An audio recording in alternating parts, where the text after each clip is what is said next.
Bonjour Emmanuel, bonjour à tous, bienvenue sur Les Nouveaux Chemins.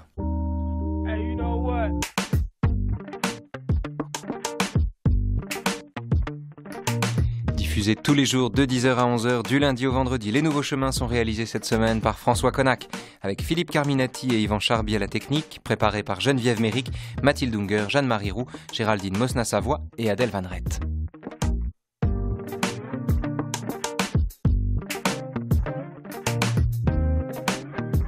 Retrouvez Adèle justement à 10h50 pour le journal des Nouveaux Chemins où elle continuera cette conversation sur Albert Camus, autour d'Albert Camus, en compagnie de son petit-fils David. Car c'est la suite et le milieu ce mercredi d'une semaine sur Albert Camus. Après avoir entendu hier Agnès Piquel se promener dans l'œuvre romanesque d'Albert Camus, avant d'écouter demain Denis Salas et Jean-Yves Guérin revenir sur la question du terrorisme dans l'œuvre de Camus, c'est aujourd'hui le sartrien Bernard-Henri Lévy qui vient, en loyal sartrien, faire la paix avec Albert Camus.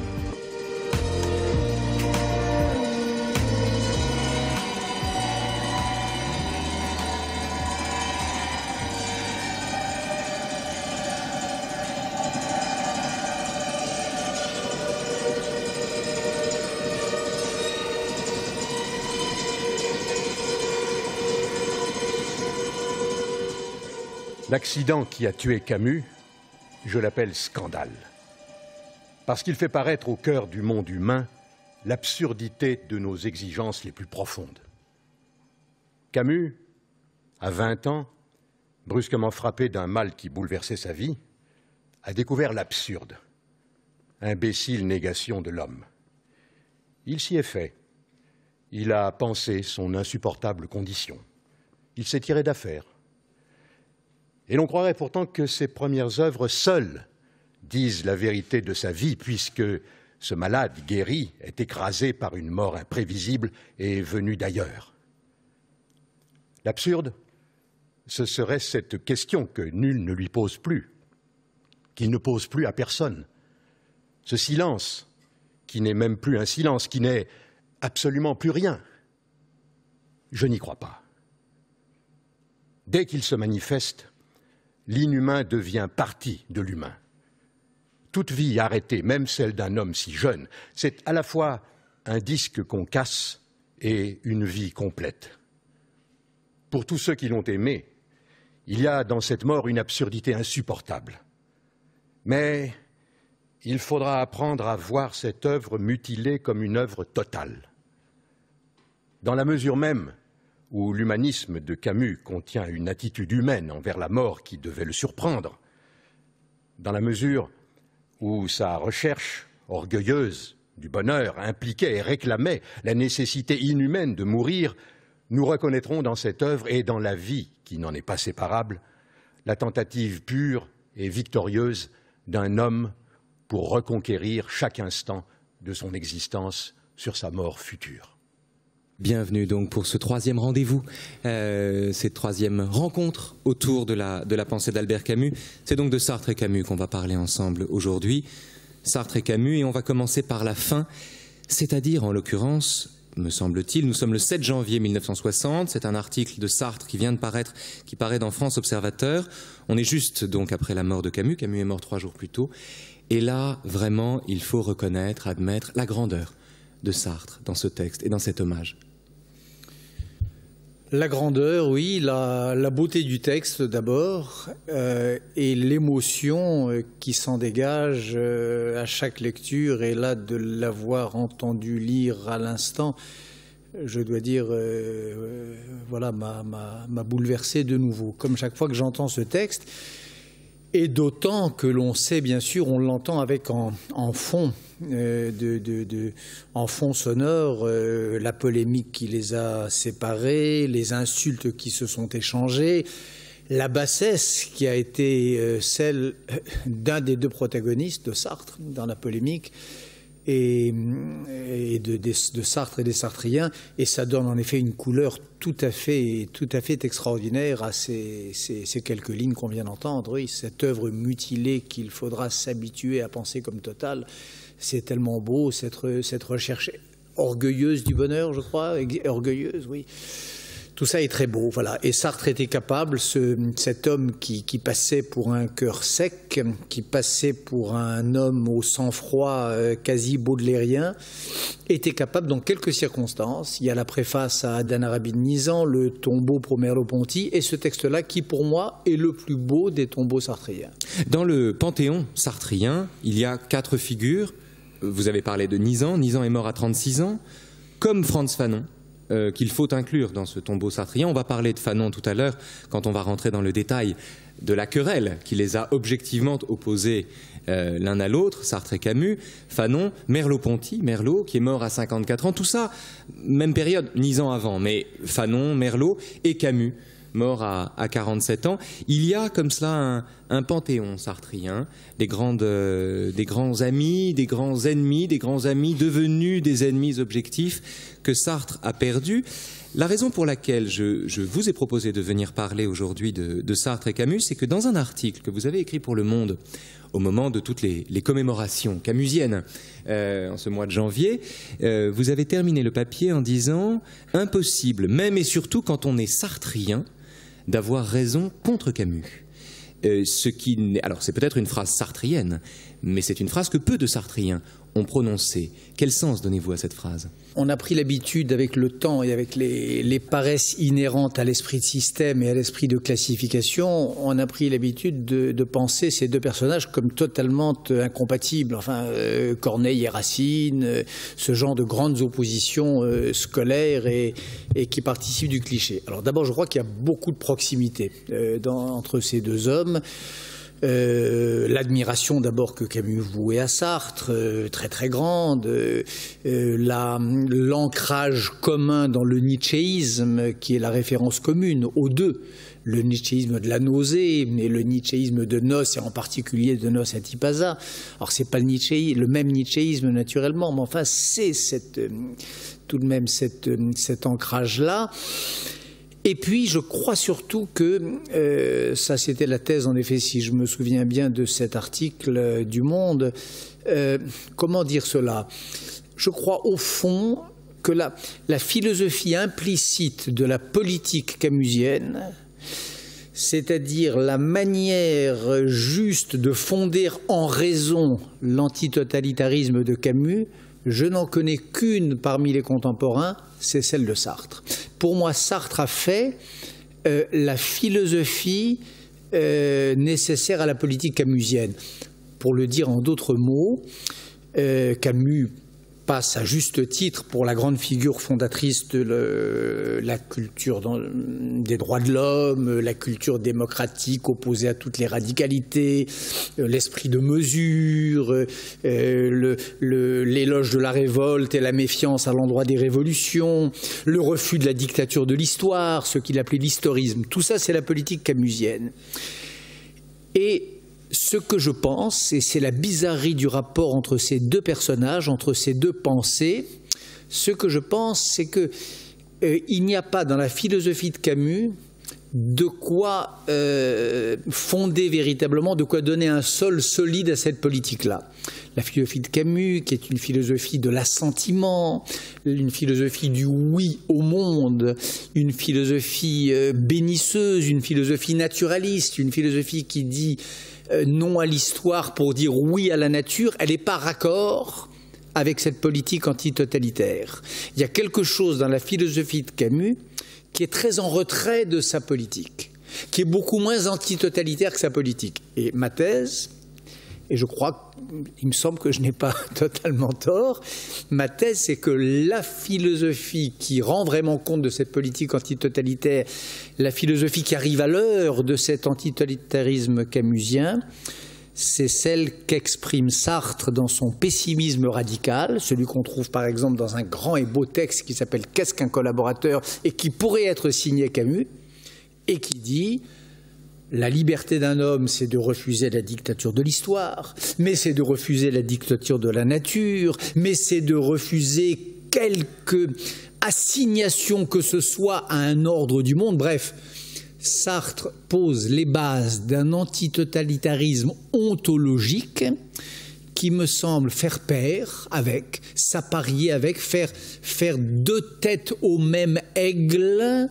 d'un antitotalitarisme dont Camus figurerait la tête politique. Donc, dans mes rêveries de jeune homme d'autrefois, et dans mes rêveries d'homme qui, hélas, n'est plus jeune, mais qui a travaillé un peu sur tout ça, je me plais à penser une espèce de chimère, un corps à deux têtes, un aigle à deux têtes, comme aurait dit Cocteau, un autre de leurs contemporains, dont la tête politique serait Camus et la tête philosophique serait Sartre, les deux se regardant d'un regard et d'un sourire bienveillants. D'un regard et d'un sourire bienveillant, qu'ils n'ont pas eu toujours. Non, mais qu'ils ont à la fin dans le texte qu'on vient de lire. Qu'ils ont à la fin dans le texte qu'on vient de lire. Sartre, d'ailleurs, est coutumier du fait. L'hommage qu'il rendit à Merleau est de même nature. Fanon, il n'a pas eu le temps de se fâcher avec lui. Fanon est mort trop vite. Deux, trois petites choses encore pour rester un instant sur cet hommage de Sartre. Il parle à un moment, toute vie arrêtée, il dit, même celle d'un homme si jeune, c'est à la fois un disque qu'on casse. Ce qui est une référence typiquement sartréienne, comme vous savez, qui est une référence qui est extraite de La Nausée. Dans La Nausée, il y a, pour ceux qui l'ignorent, et c'est un texte magnifique, alors c'est un livre, on va en entendre un passage tout à l'heure, c'est un livre écœurant à plus d'un titre, opaque, difficile et en même temps merveilleux, avec des éclaircies, des moments d'éclaircie, qui sont le moment où Roquentin, l'anti-héros de La Nausée, fréquentant le bar des cheminots, entend une négresse chanter un air de jazz, et il entend à ce moment-là, dans cette musique, dans cette rigueur, quelque chose qui est de nature à justifier l'existence sans pour autant lui trouver un sens. Et il parle du disque, et il dit que la musique se trouve au-delà du disque lui-même. Référence donc sartrienne au disque qu'on casse, il assigne à Camus, finalement, en parlant de cela, le rôle d'une éclaircie. De fait, Camus était le philosophe du soleil que Sartre n'était pas. Et je voudrais, dans cet ensemble et dans ces textes, on va parler de l'histoire, on va parler de l'idolâtrie de l'histoire, telle que Camus l'a désignée, l'a fustigée chez Sartre. Mais avant cela, on va commencer par le moment où ils se ressemblaient et où, comme tout ce qui se ressemble, on voit saillir des différences, mais qui sont des différences de climat, des différences d'ambiance, des différences de style également, des différences en un sens fondamental, en un autre superficiel. On va entendre simultanément un extrait de La Nausée et un extrait de L'étranger. Au large, nous avons fait la planche, et sur mon visage, tourné vers le ciel, le soleil écartait les derniers voiles d'eau qui me coulaient dans la bouche. Nous avons vu que Masson regagnait la plage pour s'étendre au soleil. De loin, il paraissait énorme. Marie a voulu que nous nagions ensemble, je me suis mis derrière elle, pour la prendre par la taille, et elle avançait à la force des bras, pendant que je l'aidais en battant des pieds.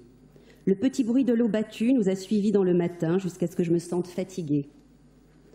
Alors j'ai laissé Marie, et je suis rentrée en nageant régulièrement et en respirant bien. Sur la plage, je me suis étendue à plat ventre près de Masson, et j'ai mis ma figure dans le sable. Je lui ai dit que c'était bon. Et il était de cet avis. Peu après, Marie est venue. Je me suis retournée pour la regarder avancer, et elle était toute visqueuse d'eau salée, et elle tenait ses cheveux en arrière.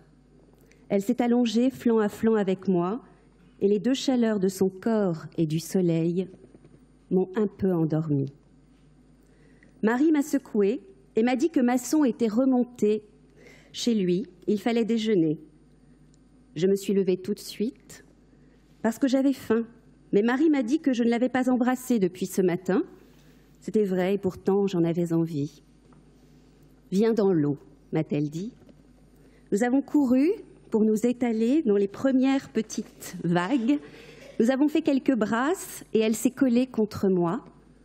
J'ai senti ses jambes autour des miennes et je l'ai désirée. Je venais pour baiser, mais j'avais à peine poussé la porte que Madeleine, la serveuse, m'a crié « La patronne n'est pas là, elle est en ville, à faire des courses. » J'ai senti une vive déception au sexe, un long chatouillement désagréable. En même temps, je sentais ma chemise qui frottait contre le bout de mes seins et j'étais entouré, saisi par un lent tourbillon coloré, un tourbillon de brouillard, de lumière dans la fumée, dans les glaces, avec les banquettes qui luisaient au fond, et je ne voyais ni pourquoi c'était là, ni pourquoi c'était comme ça.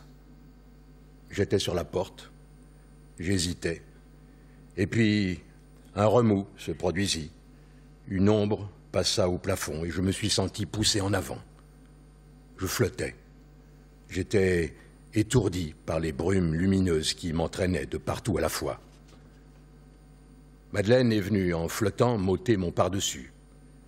Et j'ai remarqué qu'elle s'était tiré les cheveux en arrière et mis des boucles d'oreilles. Je ne la reconnaissais pas. Je regardais ses grandes joues qui n'en finissaient pas de filer vers les oreilles. Au creux des joues, sous les pommettes, il y avait 2 taches roses bien isolées qui avaient l'air de s'ennuyer sur cette chair pauvre. Les joues filaient vers les oreilles et Madeleine souriait. « Qu'est-ce que vous prenez, monsieur Antoine ?» Alors, la nausée m'a saisi. Je me suis laissé tomber sur la banquette. Je ne savais même plus où j'étais. Je voyais tourner lentement les couleurs autour de moi. J'avais envie de vomir. Et voilà. Depuis, la nausée ne m'a pas quitté. Elle me tient. Il faut remettre les choses dans leur contexte. La nausée, l'étranger, ce sont les premières armes de Sartre et Camus.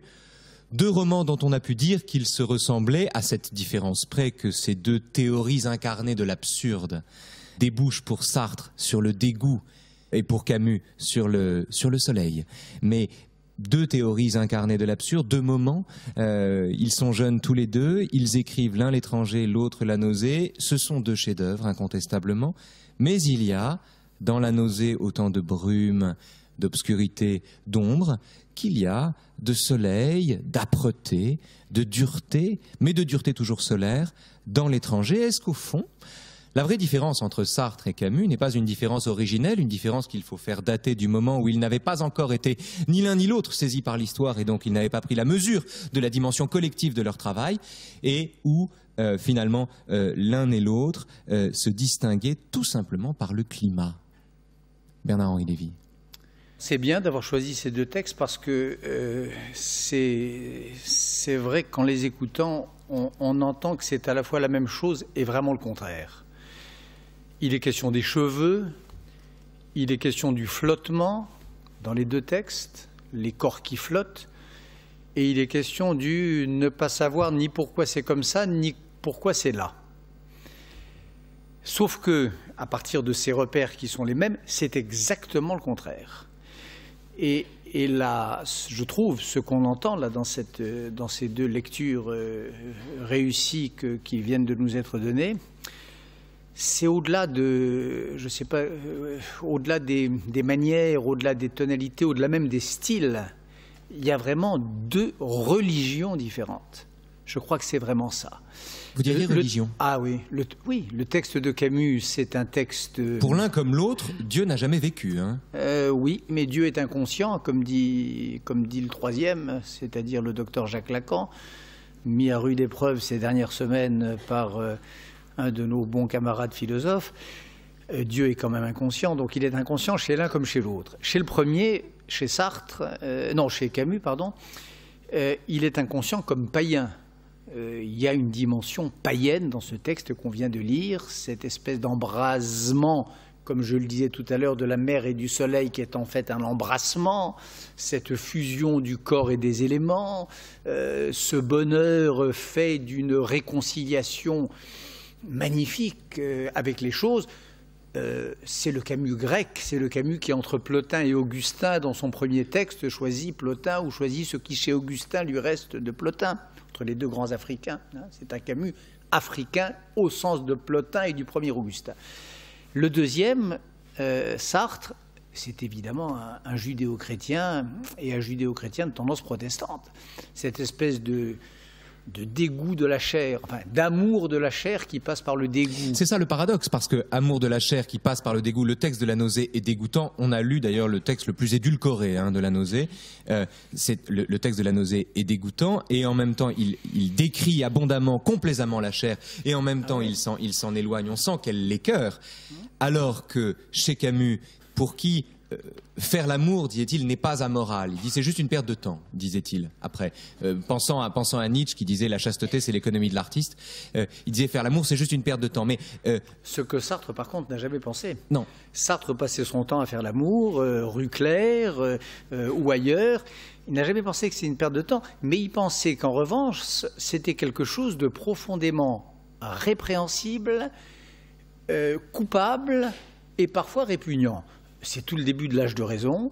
Il y a des pages dans L'être et le néant qui disent cela, qui disent cette fascination horrifiée de la chair. Et cette fascination horrifiée de la chair, pardon, mais ça a un nom aussi dans l'histoire des religions, ça s'appelle le péché. Le péché dont Camus disait que c'était ce qui le gênait le plus chez Saint-Augustin et dans le christianisme. Il disait, moi le christianisme, j'ai pas de problème, je prends, sauf le mal radical et le péché originel. Et Sartre, lui, en revanche, il disait... Le christianisme, je ne sais même pas ce que ça veut dire, et jusqu'au dialogue avec Béni Lévy, le judaïsme encore moins, mais il y a une chose en revanche à laquelle je crois, c'est au péché originel et au mal radical. Donc c'est ça l'opposition de ces deux visions du monde.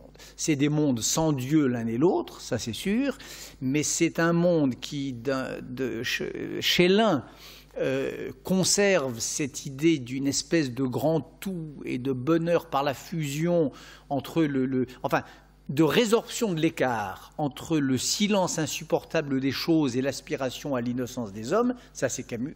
Il est heureux quand l'innocence des hommes se réconcilie avec le silence des choses, et ça c'est la fin du tragique, c'est la pensée du midi, c'est ce qu'il appelle littéralement, en nietzschéen, la pensée du midi.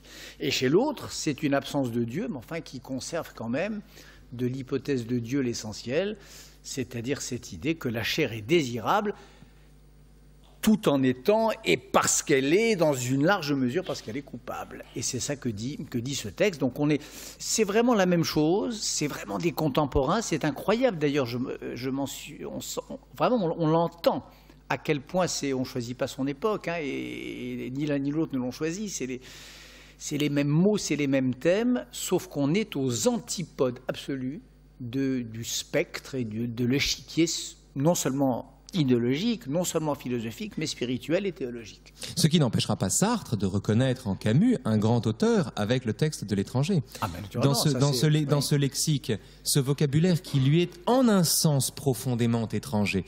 Il faut bien préciser que La nausée et L'étranger sont vraiment, comme le nom du second l'indique d'ailleurs, deux romans de l'étrangeté. De l'étrangeté du monde, du silence du monde, de la difficulté d'apprendre tout seul à être libre dans un monde qui ne nous dit rien, avec cette dimension supplémentaire, de la même façon qu'il y a plus de soleil dans l'étranger, il y a dans l'étranger, malgré tout, un élément... Alors, vous avez dit que Camus prenait le christianisme et enlevait le péché. Il dit de Meursault, c'est le Christ que nous méritons. Il y a quand même chez Camus une lecture christique du personnage de l'étranger, alors que chez Roquentin, chez Sartre-Roquentin, rien de tout cela. L'histoire de La nausée raconte l'histoire d'un homme qui passe de la rédaction d'une thèse d'histoire sur laquelle il s'ennuie au désir d'écrire un roman. L'histoire de l'étranger, c'est un homme qui est condamné à mort, pour le dire rapidement, parce qu'il n'a pas pleuré à l'enterrement de sa mère et qu'entre-temps, il a tué quelqu'un parce qu'il avait chaud. Pour le dire là encore assez rapidement. Mais en un sens, ça tient là-dedans. Mais il y a chez Meursault, le personnage de l'étranger, une dimension christique, c'est l'homme qui, tranquillement, dit toujours la vérité, et qui, à cet égard, est crucifié par tous ceux qui font du Christ une idole. De sorte que le christianisme de Camus, ou le rapport de Camus à Dieu, il n'y a pas chez Camus, on a dit tout à l'heure, on a parlé de roman sans Dieu, il faudrait peut-être complexifier un peu la chose. Si chez Sartre il y a une dimension judéo-chrétienne, le christianisme de Camus, lui, ou le rapport au Christ de Camus, lui, est présent sous une autre forme peut-être. Sous une forme nietzschéenne. Un César romain qui aurait l'âme du Christ, tu connais la formule, elle est de Nietzsche, elle pourrait être de Camus, et c'est le christianisme de Camus, c'est en ce sens-là qu'il faut l'entendre. Nietzsche qui s'appelait lui-même le crucifié, c'est dans tout ça que l'on est. Chez Sartre se serait jamais appelé le crucifié. Nietzsche se désignait comme Dionysos, contre le crucifié. Oui, bien sûr. Mais enfin, à la fin, il y a des délires, Acis Maria, etc., où tout ça se mêle tout de même. Les silences, vous parliez des deux silences de l'un et de l'autre et de leur malaise et du sentiment de l'absurde face au silence. La grande différence entre les deux, c'est que chez Sartre, le silence est définitif. Le silence dans la nausée, il est définitif.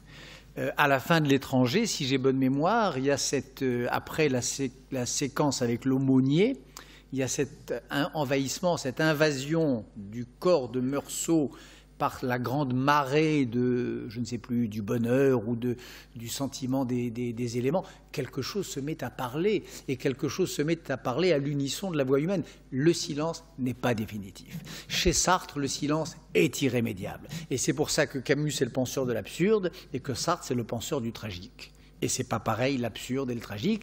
Il y a là encore deux styles de rapport au monde et deux religions qui sont différentes. Encore aujourd'hui, on pourrait classer les intellectuels et même les politiques d'aujourd'hui selon ce tableau-là. Quels sont ceux qui croient à l'absurde et quels sont ceux qui croient au tragique? C'est vraiment deux familles. Je serais curieux d'avoir des noms. On ne va pas donner de noms, ce n'est pas nécessaire, mais en tout cas, tous les optimistes... Marine Le Pen, absurde ou tragique? Marine Le Pen, évidemment absurde. Évidemment absurde. Mais bien sûr, enfin, la plupart des gens bien croient au tragique. On va rester dans ce débat, on va avancer dans l'époque. Il y a une date marquante pour ces deux hommes qui ont en commun d'avoir été saisis par leur siècle.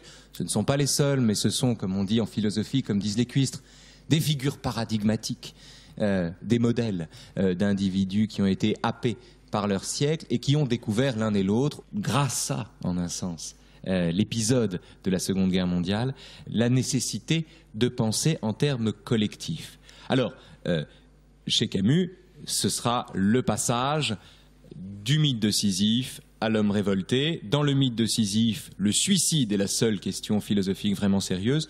Dans l'homme révolté, c'est le meurtre. Chez Sartre, ça prend la forme du Nietzschéen dont vous parliez, du Nietzschéen libertaire, graphomane, l'esthète nietzschéen parfaitement indifférent au sort de ses contemporains dans les années 30, ou qui en tout cas ne voit rien venir, contrairement à Raymond Aron par exemple, et qui, saisi par l'histoire, happé par l'histoire, à partir de 1945-47 avec le Rassemblement démocratique révolutionnaire, puis ensuite le compagnonnage de route, naît littéralement à la politique. On arrive là dans la seconde période et le moment de la rupture, on va entendre simultanément un extrait de la préface aux damnés de la terre de Frantz Fanon, texte dont il faut préciser d'ailleurs qu'il vient après la mort de Camus. C'est un texte qui date de 1961 et un extrait de L'homme révolté. Plus exactement, d'abord un extrait de L'homme révolté, puis la préface aux damnés de la terre comme une réponse qui en un sens aurait peut-être mal entendu la leçon. L'homme révolté date de 1951. Il est possible de dire que la révolte, quand elle débouche sur la destruction, est illogique. Réclamant l'unité de la condition humaine, elle est force de vie et non de mort. Sa logique profonde n'est pas celle de la destruction, elle est celle de la création. Son mouvement, pour rester authentique, ne doit abandonner derrière lui aucun des termes de la contradiction qui le soutient. Il doit être fidèle au « oui » qu'il contient, en même temps qu'à ce « non » que les interprétations nihilistes isolent dans la révolte. La logique du révolté est de vouloir servir la justice, pour ne pas ajouter à l'injustice de la condition, de s'efforcer au langage clair, pour ne pas épaissir le mensonge universel, et de parier face à la douleur des hommes pour le bonheur. La passion nihiliste, ajoutant à l'injustice et au mensonge, détruit dans sa rage son exigence ancienne et s'enlève ainsi les raisons les plus claires de sa révolte. Elle tue, folle de sentir que ce monde est livré à la mort. La conséquence de la révolte, au contraire, est de refuser sa légitimation au meurtre, puisque dans son principe, elle est protestation contre la mort. Les marques de la violence, nulle douceur ne les effacera. C'est la violence qui peut seule les détruire. Et le colonisé se guérit de la névrose coloniale en chassant le colon par les armes. Quand sa rage éclate, il retrouve sa transparence perdue. Il se connaît dans la mesure même où il se fait.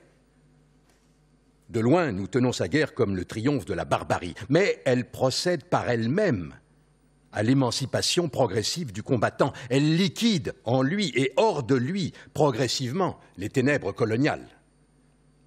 Dès qu'elle commence, elle est sans merci. Il faut rester terrifié ou devenir terrible. Cela veut dire s'abandonner aux dissociations d'une vie truquée ou conquérir l'unité natale. Quand les paysans touchent des fusils, les vieux mythes pâlissent. Les interdits sont un à un renversés. L'arme d'un combattant, c'est son humanité. Car en le premier temps de la révolte, il faut tuer. Abattre un Européen, c'est faire d'une pierre deux coups. Supprimer en même temps un oppresseur et un opprimé. Reste un homme mort et un homme libre. Le survivant, pour la première fois, sent un sol national sous la plante de ses pieds.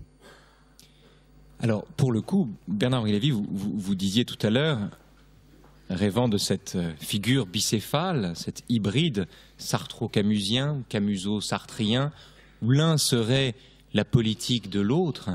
Pour le coup, on est là, alors les textes ont 10 ans d'écart, mais d'une certaine manière, cet écart accable encore l'auteur du second, c'est-à-dire de la préface aux damnés de la terre. Le texte de Sartre est un texte qui, au mépris délibéré d'ailleurs des leçons de l'homme révolté et du fait que chez Camus la révolte culmine dans un éloge de la mesure, le texte de Sartre brise le tabou de la violence. Légitime en un sens la violence. Historiquement, Sartre aura eu d'ailleurs un rôle plus lénifiant que légitimateur de la violence, on pourra revenir là-dessus, mais il y a là quand même une rupture profonde, indépendamment des polémiques qui ont accompagné la publication de l'homme révolté. Et en effet, vous avez raison de le dire, rupture délibérée. Il y a une phrase là qui est importante. De loin, cela peut paraître de la barbarie, mais à y regarder plus près, etc. Donc Sartre sait très bien ce qu'il fait là. Il sait très bien ce qu'il dit là, et il sait très bien ce qui, pour un entendement démocratique, c'est-à-dire camusien, est insupportable dans ce qu'il s'apprête à dire, et il le dit. C'est un Sartre qui devient fou, clairement, et il y a eu d'un bout à l'autre de sa vie cette folie sartrienne, c'est incontestable.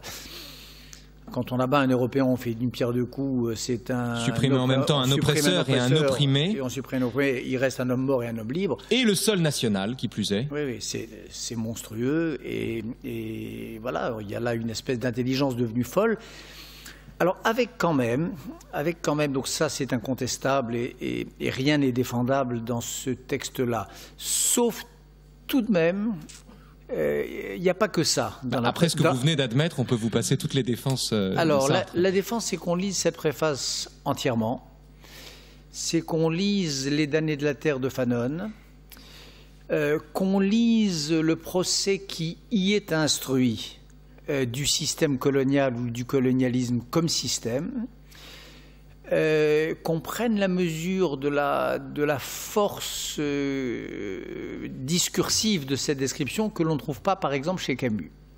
Une fois admis que ce texte est barbare, il faut dire aussi que s'il y a eu une intelligence dans la modernité de ce qu'est le colonialisme, que ce n'est pas simplement un fruit de la méchanceté des hommes, que ce n'est pas seulement un esprit de rapine qui se serait emparé de quelques mauvais esprits, comme le croyait Camus. Quand Camus parle du colonialisme, il dit il reprend presque le thème des 200 familles, sauf que c'est le thème des 200 colons. Il voit 200 méchants personnages ou quelques centaines d'accapareurs monstrueux faisant leur miel de la sueur d'un peuple uni, toute communauté confondue, les colons comme ce qu'on appelait les indigènes. C'est une fausse description du système colonial. C'est passé à côté de ce qu'il avait de structuré, de systématique et de monstrueux. Chez Sartre et chez Fanon, qu'on a complètement occulté, Fanon qui se souvient encore de lui, qui, après une préface comme celle-là, qui était une préface censée le porter et qui en vérité l'enterre, prend le soin de le lire. Je voudrais quand même qu'on lise Les damnés de la terre. Je crois semble. Je recommanderais assez volontiers à ceux qui nous écoutent de passer outre ces quelques lignes démentes, voilà, parce qu'il y avait cette démence sartrienne qu'on retrouve à la fin, d'ailleurs, au moment de l'épisode Mao, qu'on retrouve au moment de l'épisode cubain, quand il écrit « Ouragan sur le sucre », qui est un texte littérairement magnifique et politiquement démentiel, qu'on retrouve quand il dit que la liberté de critique est totale et donc exemplaire en URSS après une visite guidée de datcha en datcha au pays des soviets.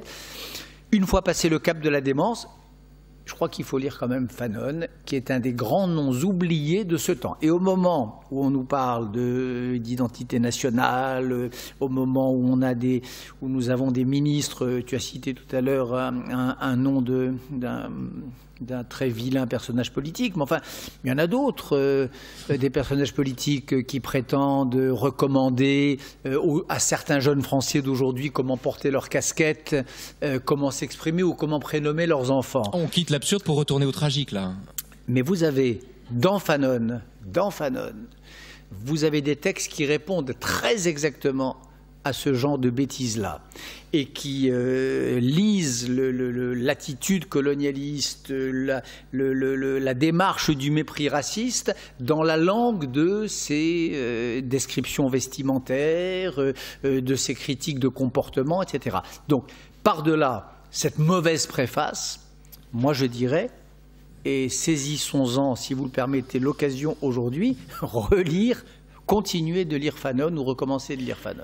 Alors non seulement il faut lire Les damnés de la terre, mais il faut lire d'autres textes comme Orphée noire, qui sont des textes de Sartre absolument magnifiques. Il y a de toute façon chez Sartre un génie littéraire dont on peut penser, dont on peut dire qu'il sauve, non pas tout, mais qu'il sauve, en tout cas qu'il justifie en un sens l'existence de ces textes qui n'ont pas seulement l'excuse de l'époque ou de l'histoire, mais qui ont aussi la grâce d'un style exceptionnel. Sartre écrit bien, même quand il est fou, c'est une constante. Sartre a toujours écrit admirablement, c'est un grand auteur classique. Il y a également un élément à ajouter au dossier de Sartre et de l'éventuelle folie de Sartre, c'est que quand Sartre, par exemple, a prêté son nom à la cause du peuple, il n'était alors qu'un prête-nom, il n'était plus qu'un prête-nom, quasiment, on est dans les années 70, il prête son nom à la cause du peuple, et quand il prête son nom, il dit « je cautionne tous les actes des contributeurs à la cause du peuple ». Et puis il se reprend, quelques jours plus tard, et il dit « je cautionne tous les articles des contributeurs à la cause du peuple ». De sorte que, et cette anecdote, par-delà son caractère anecdotique, a ceci d'important, que Sartre lui-même, en validant la révolte, en brisant le tabou de la violence, enfin, en validant cette révolte-là, en brisant le tabou de la violence, a pu, d'une certaine manière, dans son registre, servir d'interface, d'intermédiaire avec ceux qui étaient franchement passés de l'autre côté. Sartre, en un sens, n'était pas un révolutionnaire. C'est en effet un dossier très compliqué. D'abord, c'était pas un révolutionnaire,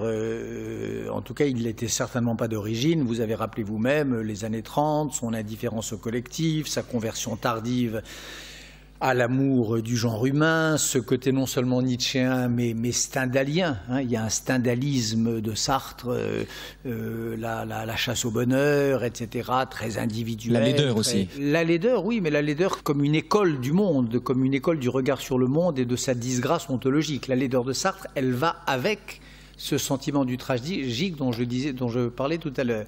La laideur de Sartre, son strabisme étrange, etc., tout ça a probablement contribué à... Enfin, si on est un peu nietzschéen, si on croit qu'une pensée s'enracine un petit peu dans un corps et dans une biographie, a probablement contribué à façonner cette pensée désespérée d'une disgrâce et d'une boiterie fondamentale du monde. Camus nage admirablement dans la Méditerranée, le battement des petits pieds, etc., tout ce qu'on a entendu tout à l'heure. On n'imagine pas Sartre nager à la manière de Camus dans les eaux de Capri. Non mais c'est vrai, parce que Sartre boite. Il y a une grâce camusienne qui fait corps avec la beauté du monde. Et puis, il y a une disgrâce sartrienne qui est le reflet de la disgrâce du monde. Ça, c'est incontestable. Alors, après, dans le rapport à la violence et à la révolution, il y a vraiment les deux. Deux exemples pour être très concret et qui concernent la même question, qui concerne la question brûlante au début des années 70 d'Israël. Au moment du massacre des athlètes israéliens à Munich, cet événement atroce, Sartre écrit un article absolument déshonorant à la cause du peuple. L'a-t-il écrit? L'a-t-il seulement signé? Partiellement écrit? Je rêve d'une vraie recherche universitaire qui nous permettrait de voir clair sur ce point. Mais enfin, il le signe tout à fait dans l'esprit du texte sur Fanon qu'on vient d'entendre. C'est là qu'il dit, n'oublions pas que ces Israéliens sont quand même des Juifs? C'est là où... Non. C'est là où il dit, c'est là où il dit que les opprimés, et en l'espèce les Palestiniens, n'ont d'autre arme que la violence. Que la violence, le massacre des innocents, est l'arme ultime des réprouvés. C'est là où il dit ça. Et ce texte est atroce. Et puis au même moment où quasiment, ce drôle de bonhomme qui a passé sa vie à refuser tous les honneurs, qui accepte le doctorat honoris causa, qui a refusé le prix Nobel de littérature, accepte un truc. Une distinction venue d'une université israélienne, doctorat honoris causa de l'université hébraïque de Jérusalem, et dit à ses interlocuteurs gauchistes, qui lui parlent des communes populaires chinoises, qui lui parlent du maoïsme en acte tel que la pensée Mao Zedong le promeut, il leur dit à un moment donné, dans un livre qui s'appelle « On a raison de se révolter », en vérité, ce qui veut dire non pas « on a raison de se révolter », mais « on a raison de se révolutionner », parce que ce mot de révolte, il est inapproprié. C'est un vol à l'étalage camusien. Mais il leur dit, vous savez, il y a encore un exemple, et les types sont horrifiés. Les communes populaires chinoises, très bien, mais il y a aussi les kibbutz. Et devant deux représentants de l'extrême gauche antisioniste les plus acharnés de l'époque, il leur dit, il y a une autre expérience socialiste, progressiste, tout à fait admirable, qui est l'expérience du kibbutz israélien. Donc, Sartre, c'est vraiment les deux. Alors, est-ce qu'on peut dire, comme vous le dites, oui, c'est tenable, que c'est d'être allé bord à bord, de s'être approché au plus près du mufle de la bête qui lui a permis de lui inoculer un peu de ce bon venin anti-barbare dont je parle à l'instant, c'est possible. Il est permis de penser que c'est précisément d'avoir été aussi près qui lui a permis d'avoir cet effet vertueux, c'est possible. Et d'avoir par conséquent retenu le bras avec d'autres, avec Maurice Clavel, un autre nom qui lui, hélas, parlera peut-être moins aux plus jeunes de vos auditeurs, d'avoir retenu le bras de ceux qui étaient tentés en France, comme au même moment en Italie et en Allemagne, par le radicalisme de prendre les armes, oui, et par la prise des armes. Si je pensais, c'est Sartre qui parle à Camus, si je pensais que l'histoire fût une piscine pleine de boue et de sang, je ferais comme vous, j'imagine, et j'y regarderais à 2 fois avant de m'y plonger. Mais supposez que j'y sois déjà. Supposez que de mon point de vue, votre bouderie même soit la preuve de votre historicité. Supposez qu'on vous réponde comme Marx, l'histoire ne fait rien, c'est l'homme réel et vivant qui fait tout, l'histoire n'est que l'activité de l'homme poursuivant ses propres fins. Si c'est vrai, celui qui croit s'éloigner d'elle cessera de partager les fins de ses contemporains et ne sera sensible qu'à l'absurdité des agitations humaines. On est là au cœur de la querelle entre Sartre et Camus, querelle qui porte sur l'idolâtrie de l'histoire. Ce que Camus fustige comme idolâtrie de l'histoire, où il voit la marque d'un tempérament révolutionnaire, c'est-à-dire mortifère, c'est-à-dire dans son esprit également conservateur, en un sens.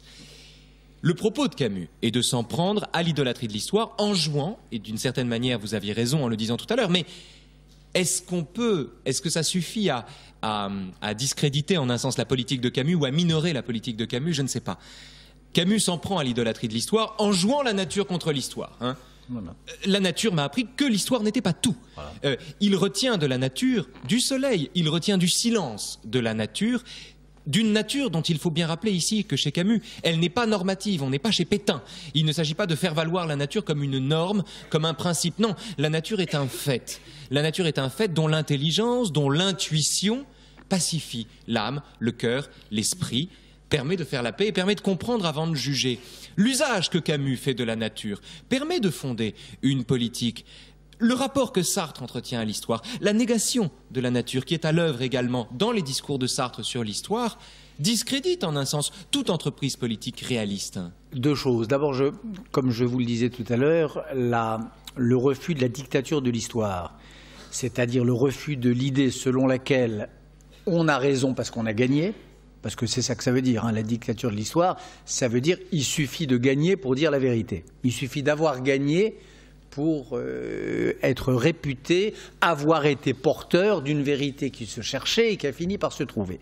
Ce refus de la dictature de l'histoire, alors ça c'est une chose que l'on a du mal à admettre, mais il est commun véritablement à Sartre et à Camus. Et encore une fois, je vous rappelle ce texte qui s'appelle « Qu'est-ce qu'un collaborateur ?» et où il définit le collaborateur comme celui qui se plie à la dictature de l'histoire, qui se plie au maître en général, qui a une mentalité d'esclave, et Sartre dit le maître des maîtres, le maître absolu, c'est l'histoire. Et cette histoire, il la refuse de toute son âme, de la même âme que son jumeau stellaire ou son frère ennemi Camus. Ils sont là-dessus, je crois, vraiment sur la même ligne, même si Camus en tire des conclusions que n'en tire pas Sartre, évidemment. Normalement, qu'est-ce qu'un collaborateur de Sartre aurait dû programmer, aurait dû être l'ADN, par exemple, d'un antistalinisme conséquent. Moi, qu'on puisse dire, c'est que ça n'a pas été le cas. Mais enfin, si on se place, comme vous semblez le faire là, au plan de la philosophie, sur ce terrain-là, il y a communauté de vues. Ce que je crois, c'est que Camus, si j'ose dire, perd pour partie le bénéfice de son geste. Le bénéfice du point de vue de la liberté des hommes, qui est le souci de l'un comme de l'autre. Lorsque de ce refus de la dictature de l'histoire, il passe à l'assentiment, non pas à la dictature, mais à ce silence qui finit toujours par parler de la nature. Parce que cette nature, vous dites silencieuse, chez Camus, c'est une nature qui ne reste jamais toujours silencieuse. Prenez tous les textes de Camus qui évoquent tout ça, où la nature est mise en scène, elle reste jamais longtemps silencieuse. C'est pas vrai. Elle finit toujours par parler, elle finit toujours par parler la langue des hommes, ou les hommes la langue de la nature, et on finit toujours par les noces, titre camusien, par les épousailles de l'homme et de la voix de la nature. Alors évidemment, c'est pas du pétainisme, ça va sans dire, c'est même pas du péguisme, bien sûr que non. Mais enfin, il y a chez ce révolté, et c'est intéressant dans le texte qui nous a été lu tout à l'heure, cette révolte qui dit oui, autant que non. Cette révolte qui dit oui. On va y venir, oui. Ah oui, mais qu'est-ce que ça veut dire, une révolte qui dit oui? Très étrange quand même. Donc, il y a, je prétends, moi, que une grande partie du bénéfice que les hommes pourraient tirer quant à leur propre liberté du geste camusien de rupture avec l'histoire est perdue par cette espèce d'assentiment à la nature. Chez Sartre, là pour le coup, je pense que le geste est beaucoup plus radical, que l'aventure de la liberté est poussée beaucoup plus loin, que la solitude souveraine des hommes ou la construction risquée d'une subjectivité contre toutes les forces hostiles et contre toute forme d'extériorité, qu'elle soit celle de l'histoire ou celle de la nature, a quelque chose de beaucoup plus, pas radical, mais de beaucoup plus héroïque et par conséquent de beaucoup plus exigeant.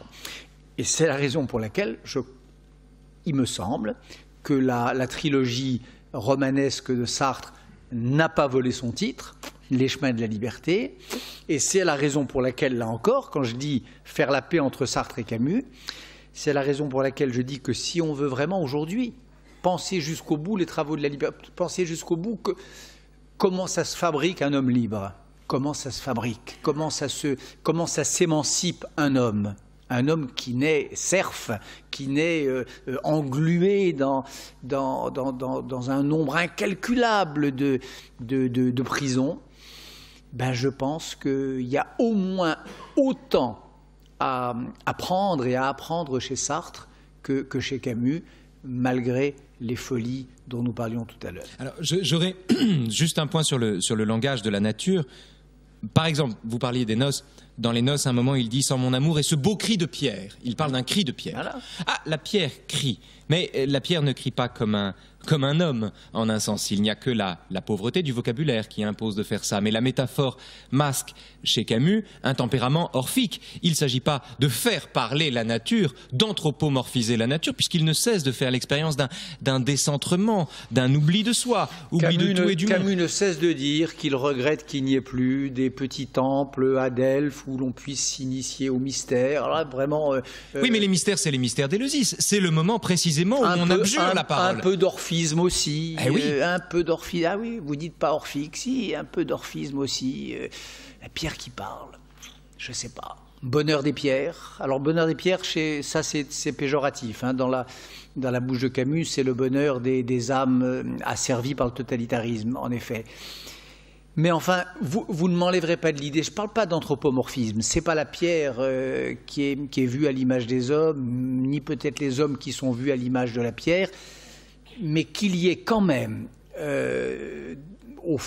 Il y a un texte de Kojève qui m'a toujours semblé très important pour comprendre les grands débats de la philosophie contemporaine, un texte qui se trouve au début des commentaires à la phénoménologie de l'esprit et qui dit qu'au fond il y a deux tempéraments. Il y a le tempérament de ceux qui disent non jusqu'au bout et ceux qui disent oui jusqu'au bout. Justement. Eh bien voilà.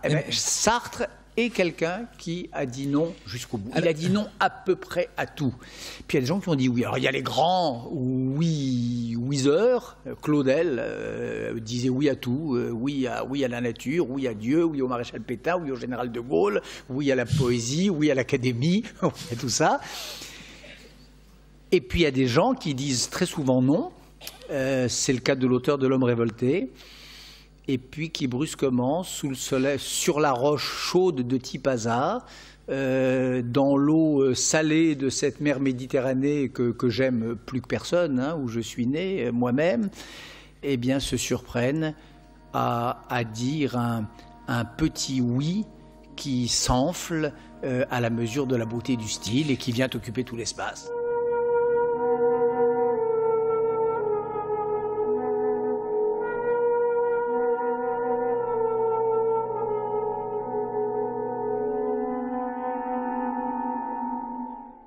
Un grand merci Bernard-Henri Lévy d'être venu discuter avec nous d'Albert Camus et d'être venu le faire en sartrien comme vous l'êtes. Il est 10h50 sur France Culture. Dans un instant, le journal des nouveaux chemins de la connaissance et Adèle Van Rett. Bonjour Adèle.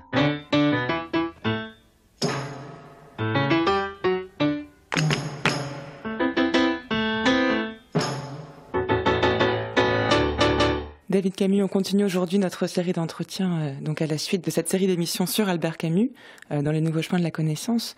On a beaucoup parlé hier et avant-hier du thème de la filiation, donc de la présence pour vous, le petit-fils d'Albert Camus, de votre grand-père dans votre vie, dans votre travail également. On a parlé également de la mort d'Albert Camus. Et on finissait hier notre entretien sur l'écriture même d'Albert Camus. Vous disiez que pour vous c'était une œuvre dans laquelle l'imagination était très présente. Et vous disiez également que vous-même, qui écrivez des romans, disons, d'aventure, aviez découvert il y a peu de temps qu'Albert Camus lui-même avait écrit à un moment qu'il voulait écrire des romans d'aventure. Oui, quand il était jeune. Cela dit, il ne l'a pas fait. Son œuvre est pleine de vie. On voulait parler, je crois, de l'amour aujourd'hui. Il y a une chose qui me frappe beaucoup. Alors moi, justement, qui suis un grand lecteur de Balzac et qui est toujours considéré que Balzac avait un côté très fleur bleue, très sensible comme ça. J'ai toujours été frappé par le rôle ou l'absence de rôle joué par l'amour dans l'œuvre de mon grand-père. Amour, d'ailleurs, je dis ça, c'est peut-être, j'exagère peut-être, j'aurais peut-être plutôt parlé de passion. La passion, ce serait comme un peu le fanatisme de l'amour. Bon, on peut comprendre que grand-père ait été un peu allergique au côté passionné, fanatique de l'amour. Pourquoi on peut comprendre ça ? Parce que je crois que c'est quelqu'un qui se méfiait énormément des fanatismes, quels qu'ils soient. Même porté vers l'amour. Il était plus attiré... plus sensible peut-être, ou plus disposé à la tendresse, Il y a quelque chose de quasi, je ne sais pas quel autre terme on peut avec celui-ci, mais de fraternel dans ses rapports avec les femmes. Dans sa vie ou dans son œuvre ? Parce que dans son œuvre, c'est vrai qu'il y a peu... À chaque fois que les questions d'amour, c'est rarement ou jamais de l'amour passionné. Oui, mais il y a même assez peu de femmes finalement. Enfin, je pense, si je dois évoquer comme ça une femme dans son œuvre, je pense à Marie, dans L'Étranger. Et Marie est une femme qu'il désire, il décrit, il y a beaucoup de descriptions de son propre désir. Mais oui. Est-ce qu'il évoque le terme d'amour ? Est-ce qu'il parle d'amour pour Marie ? Non, mais quand la question du mariage est évoquée entre les deux, là, entre Meursault et Marie, Meursault est tout à fait prêt à se marier si elle le souhaite, hein. Mais est-ce qu'il le souhaite lui Voilà, et là on parle de mariage et non d'amour. Voilà, donc il peut l'épouser, comme au fond il pourrait ne pas l'épouser. Bon, ça n'empêche qu'il l'aime à sa façon, mais on a un sentiment de sensualité. Ils vont se baigner tous les deux dans la mer. ça me rappelle toujours le bain que prennent... Là, on est dans l'étranger. Là, on est dans l'étranger, oui. Ça me rappelle toujours le bain que prennent les deux héros de la peste. C'est très marrant. C'est une façon d'être dans la nature, malgré tout, une façon d'être présent au monde. Ça aussi, c'est une chose qui m'a vraiment frappé. On parle souvent pour grand-père de la présence de la nature. Alors le soleil, la mer, je sais pas, le ciel, ce que vous voulez. Alors, je ne sais pas quelle interprétation on donne de ce genre de choses. Enfin, bon, moi, ma façon de le comprendre, c'est que je suppose que dans le milieu qui était le sien, quand il a grandi dans la pauvreté, avec l'appétit de vie qui était le sien, l'appétit d'aimer malgré tout la vie, et je le dis bien aimer malgré tout, on cherche à se satisfaire de tout ce qu'on a sous la main, y compris la nature. Quand la nature vous offre la mer et le ciel et que c'est ce qu'elle a de mieux à vous offrir, eh bien, on s'en fait une fête, on s'en fait une joie. Et ça, cette capacité, je la crois très bien chez grand-père. Je pense en avoir hérité finalement, ce qui est pas plus mal. Ça permet de multiplier les joies, les bonheurs. Cette capacité d'aimer la nature. D'aimer ce que la vie a à offrir. Parce que finalement, c'est ça, s'il s'agit d'amour dans l'œuvre d'Albert Camus, c'est de l'amour de la vie. Oui, mais la nature, c'est pas un écolo avant l'heure. C'est pas par fibre verte qu'il aime la nature. C'est pas ça. Parce que ce sont des descriptions extrêmement sensuelles de la nature. C'est toujours extrêmement sensuel. On a l'impression presque qu'il fait l'amour avec le monde. Cette façon-là d'être dans la vie, dans le monde, je la comprends, j'allais dire charnellement, justement. Je la comprends intimement. Moi, je sais que j'aime me réjouir des petites choses. Alors, et des grandes aussi, tant qu'à faire. Mais c'est peut-être aussi, pour aimer la vie malgré tout, j'ai toujours dit que la question de la vie, pour moi, avec ce grand-père, avait été biaisée. J'ai toujours eu le sentiment, on en avait parlé, de m'être pris vraiment un coup de pierre tombale. Et je dis pas pierre tombale par hasard, un coup de pierre tombale sur la tête, d'être complètement, d'être groggy, d'être sonné. À chaque fois qu'il est question de grand-père, d'Albert Camus, à chaque fois, je dois faire un effort de mémoire, de conscience, pour me rappeler, attention, c'est ton grand-père, n'oublie pas. C'est-à-dire que quand vous pensez à son œuvre, quand on vous pose des questions sur l'œuvre d'Albert Camus, vous ne pensez pas en premier lieu à Albert Camus en tant que votre grand-père. Vous y pensez en tant qu'écrivain. Ouais. La première fois que j'ai connu mon grand-père, comme je vous le disais lundi, c'est mon père qui me l'a lu. Donc toute l'œuvre de mon grand-père, de certaine façon, est portée par la voix de mon père. Donc quand je le lis, j'entends mon père me le lire, avec son phrasé, avec son humour. Et je veux croire, enfin je suppose, que dans la voix de mon père, que dans son humour, il y a quelque chose de mon grand-père. En tout cas, ça marche très bien avec son œuvre. L'humour est présent chez grand-père, mais j'allais dire même dans La Chute, ou dans l'étranger aussi. Je ne sais plus quel journaliste, je me demande, c'est pas Grimbert qui l'avait interviewé et qui lui avait demandé, mais de quoi auriez-vous aimé qu'on parle plus? Je crois qu'il avait dit un truc du genre l'humour. Et c'est vrai qu'on parle peu de l'humour dans l'œuvre d'Albert Camus. Oui, parce que on prend la littérature très au sérieux. Je dis pas que c'est mal, mais on ne la prend malheureusement très souvent que au sérieux. Est-ce que la vie est une chose sérieuse? Je veux pas confondre les deux, je veux pas confondre la littérature et la vie. Mais au fond, on ne devrait pas porter sur la littérature un regard différent que celui qu'on porte sur la vie. Oui, mais après, la légèreté n'est pas forcément synonyme d'humour. Bien sûr que non. Mais on peut avoir une certaine gravité et un certain humour aussi. Il y a des choses qui sont assez marrantes. Il avait l'air de la formule quand même, grand-père. Il avait une façon de... Quand il dit par exemple, c'est dans La Chute, qu'il rêve parfois de ce que diront de nous les historiens futurs et qu'une phrase leur suffira pour l'homme moderne, il forniquait et lisait les journaux. Ça c'est drôle. Bon, d'ailleurs, ça vous fait rire, mais je trouve ça assez amusant. Quand il parle de la définition du charme et qu'il dit, je cite de mémoire, mais que la définition du charme, c'est de s'entendre répondre oui alors qu'on n'a posé aucune question claire, moi je trouve ça drôle.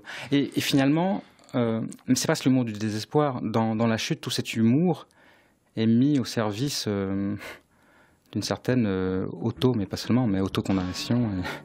Condamnation tout court du reste de l'humanité. On meurt, mais on rit, quoi.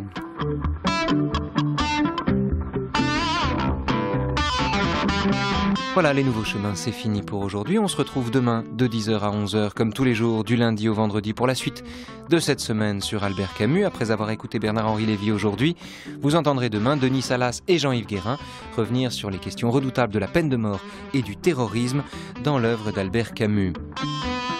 Vous pouvez également nous retrouver sur Internet à la page des Nouveaux Chemins, où vous attendent téléchargement, écoute en ligne et bibliographie naturellement. 10h59 sur France Culture, dans un instant, question d'époque.